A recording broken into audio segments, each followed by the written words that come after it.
Hello and welcome to another episode of Beer Man's Noble Beer Reviews. Today I have another beer from Fonta, Flora Brewing Company out of Nebo, North Carolina. This beer was actually out of Morganton, North Carolina, because this was brewed before they moved to Nebo. This is Brun Brutus, which is a tart Appellation Saison ale brewed with dandelion leaves and roots. So they have one that's not a Brun ale. It's a lighter saison that's brewed with dandelion flowers. And this was bottled in January of 2016. So this is almost 4 years old now. I bought this at one of their cellar sales.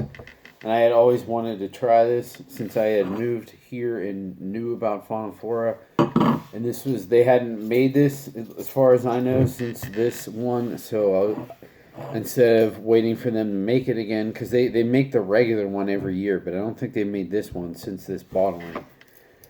I grabbed the bottle of it, so we'll see how it is. It is 5.2 ABV. Yeah, that's it. See how it is.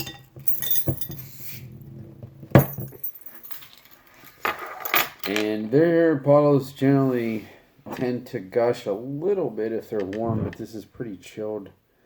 I saw it was creeping up the bottle a little bit, but not too much. And I also am generally not the biggest fan of darker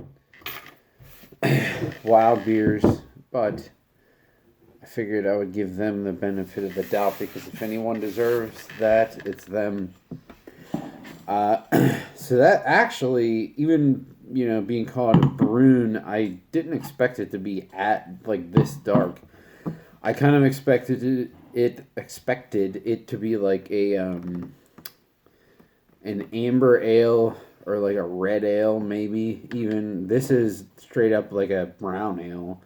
I mean, it almost looks like a stout. It's pretty dark. Has a really small beige head to it. Smells interesting. It doesn't really smell like, their mixed culture. It has a little bit of like an estery, like Belgian double character to it. I mean, which would make sense for the color of it, but it doesn't have like any mixed culture, like funk aroma to it at all.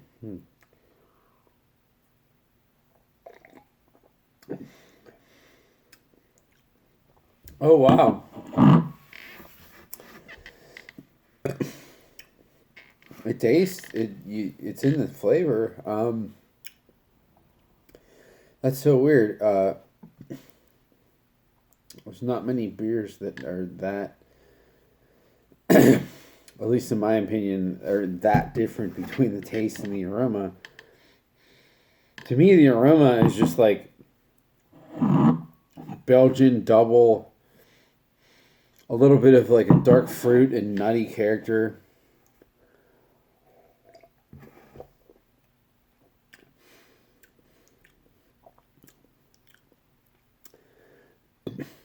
And I definitely get that in the flavor too, and there's a little bit of like a smokiness as well.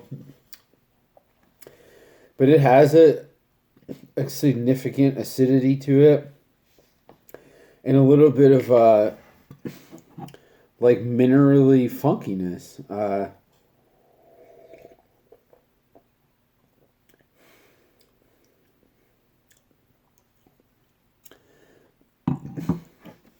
I honestly, I mean, I'm not surprised that it tastes like this given the description. But that aroma really threw me, because there was nothing in the aroma that led me to think that this had any type of wild yeast in it, or that it was tart, which is really interesting. I don't know And I'm only seeing now on the back of this that there's rye and flaked rye, uh, which makes a lot of sense because this does have a nice like spicy character to it. Man, this is really unique. I'm so glad I bought this.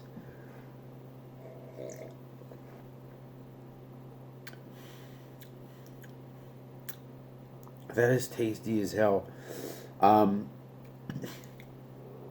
This really is like an Americanized mixed culture version of a Belgian double.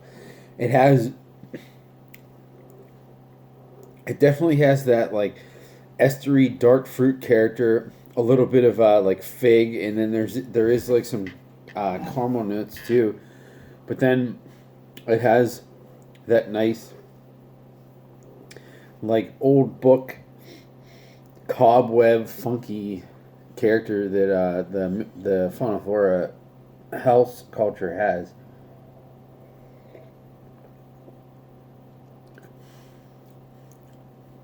I've also noticed that they used to do a lot more green bottles, and they don't anymore, really. I mean, every once in a while they do, but not nearly as much. And I really wonder if it's because green bottles are harder to come by, and I don't know that they are. I'm just kind of just brainstorming here, or if it's that there's just a reason that these are getting like kind of skunky. But I would guess that would be the reason you would use them in the first place. I really don't know. But every time I have something out of a green bottle from Fauna Flora, to me it always just seems like more lively and funky than the brown bottle stuff. So I really wish they would keep using the green bottles. And they have been using them for some things, but not most of their wild beers. I love the like little smokiness this has too.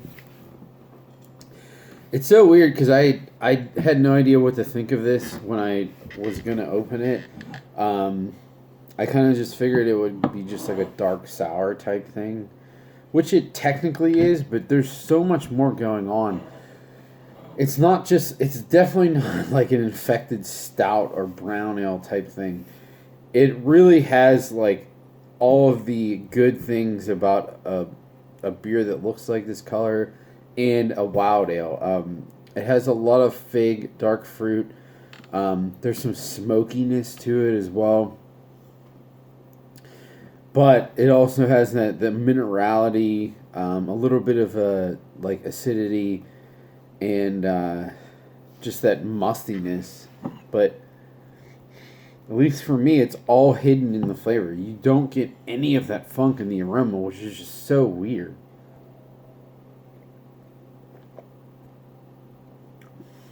Admittedly, the aroma is actually a little oxidized, but the flavor is not at all. The flavor is on point. This is another beer from them that I will say that isn't one of my favorite beers in general that they've made. No. But is it super unique? And I love the fact that it exists because I haven't had many things like it. Absolutely. This is definitely a buy for me. It is such a cool beer. It's kind of a Jekyll and Hyde thing, and which is probably a bad descriptor because to me Jekyll and Hyde sounds like one's good and one's bad. It's not good or bad really. It's kind of just completely different things. They're both good. They're just different. This is for sure a buy for me. I think this was like $15 for this bottle, which is absolutely a steal, especially given how old it is. If you can find it now, definitely buy it. It's doubtful you will because I think this might have been their last run at it, but definitely buy it. It's an awesome beer. I think that's all I got on this one. Please like, comment, subscribe, let me know what you think, and I look forward to doing the next one. Thanks.